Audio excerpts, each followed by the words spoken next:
नमस्कार दोस्तों, आइए जानते हैं छत्तीसगढ़ की आज की फटाफट बड़ी खबरें।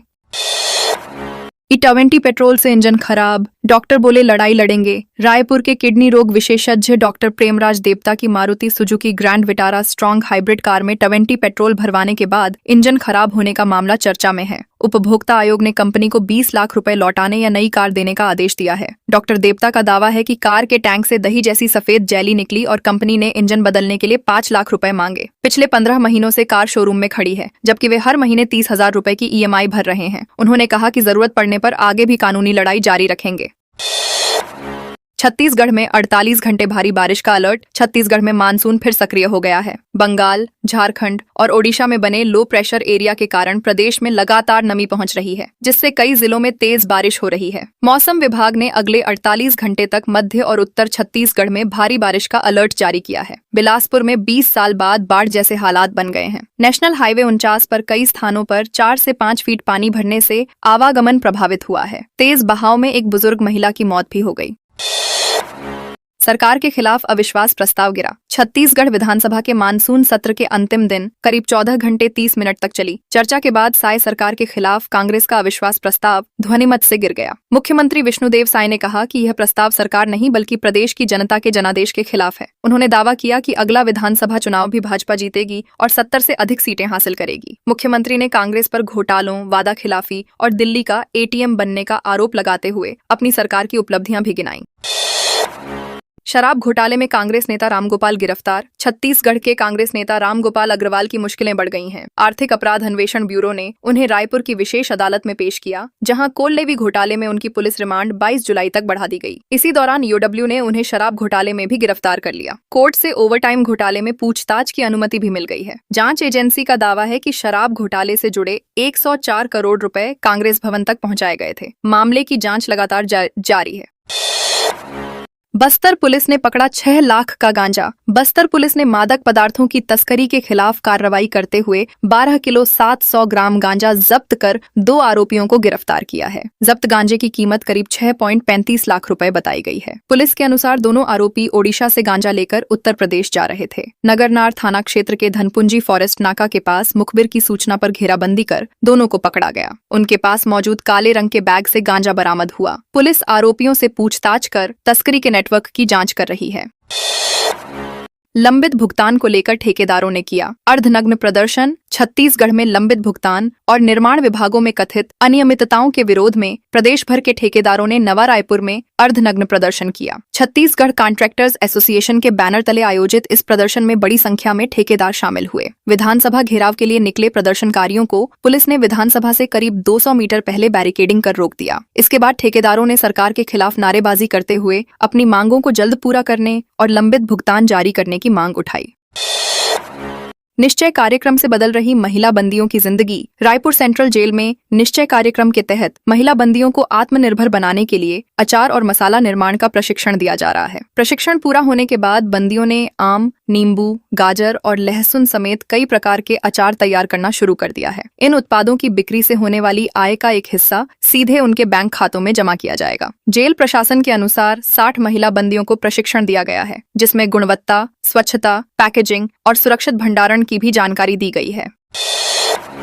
PTRSU में LLB फाइनल सेमेस्टर रिजल्ट पर छात्र नाराज। पंडित रविशंकर शुक्ल विश्वविद्यालय के LLB अंतिम सेमेस्टर परीक्षा परिणाम को लेकर छात्रों ने कई विसंगतियों की शिकायत की है। NISUI रायपुर ने कुलपति और परीक्षा नियंत्रक को ज्ञापन सौंपकर 7 दिन के भीतर सुधार की मांग की है। संगठन का आरोप है कि बड़ी संख्या में छात्रों को सूचना प्रौद्योगिकी और CPC विषय में गलत तरीके से एटिकेटी दी गई है। यदि तय समय में समाधान नहीं हुआ तो आंदोलन की चेतावनी दी गई है। विश्वविद्यालय प्रशासन से जल्द निर्णय लेने की मांग की गई है।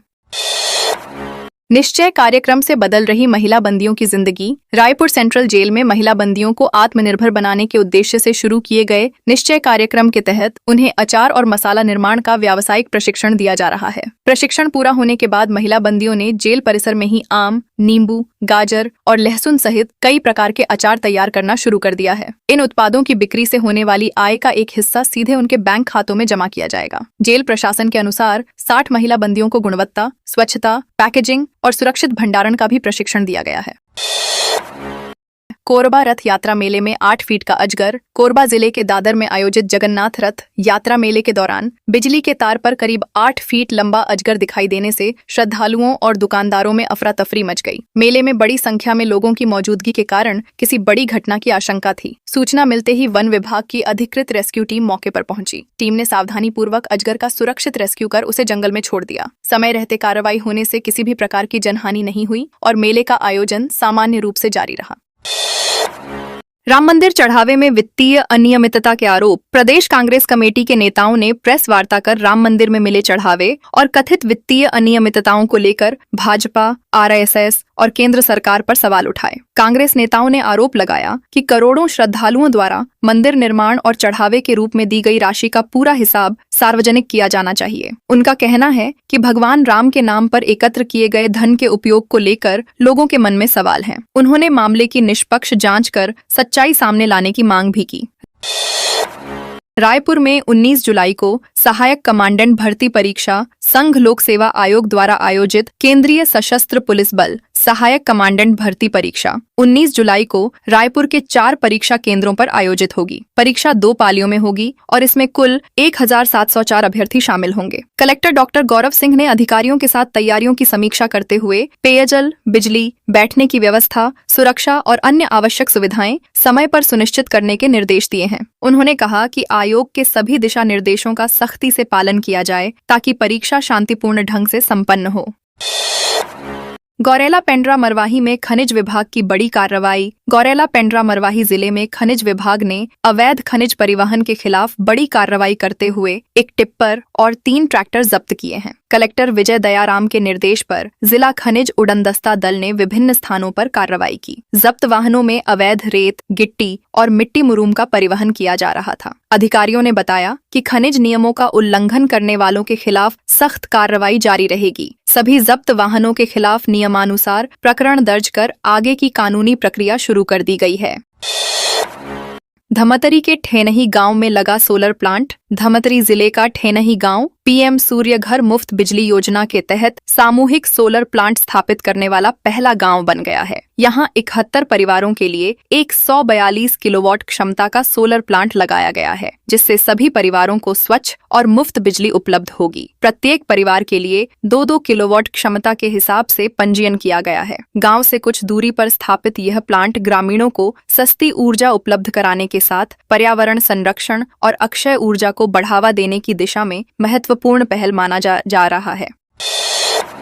भूमाफियाओं पर सरकारी नहर पाटने का आरोप। राजिम क्षेत्र में भूमाफियाओं पर सरकारी नहरों और तालाबों को पाटकर अवैध प्लॉटिंग करने के आरोप लगे हैं। मामले की शिकायत मिलने के बाद प्रशासन सक्रिय हो गया है। एसडीएम ने बताया कि 100 से अधिक रकबे की खरीदी बिक्री पर फिलहाल रोक लगा दी गई है और जांच जारी है। शिकायतकर्ता नेत्राम धृतलहरे ने आरोप लगाया है कि प्रभावशाली लोगों की मौजूदगी में मशीनों से तालाब पाटा गया। उन्होंने इसके वीडियो भी प्रशासन को सौंपे हैं। जांच रिपोर्ट के आधार पर दोषियों के खिलाफ कार्रवाई की जाएगी।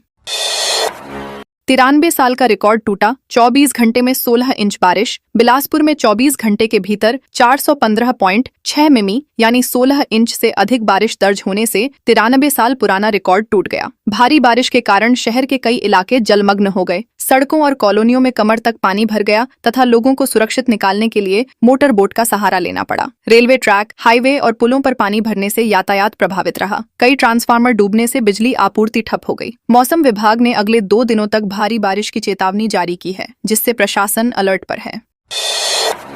मुख्यमंत्री कन्या विवाह में नकली मंगलसूत्र दिया जा रहा। छत्तीसगढ़ विधानसभा में मुख्यमंत्री कन्या विवाह योजना के तहत कथित नकली मंगलसूत्र वितरण का मुद्दा जोरदार तरीके से उठा। विपक्ष ने सरकार से योजना के तहत हुए विवाहों, वितरित सामग्री की गुणवत्ता और लाभार्थियों को मिली सुविधाओं पर सवाल पूछे। साथ ही राशन वितरण में ई-केवाईसी से हो रही परेशानियों और नए धान खरीदी केंद्रों की मांग भी उठाई गई। सरकार ने केशकाल क्षेत्र के अधिकांश प्रस्तावों को परीक्षण योग्य बताते हुए उचित जांच के बाद निर्णय लेने का आश्वासन दिया तथा योजना से जुड़े सभी सवालों पर सदन में अपना पक्ष रखा।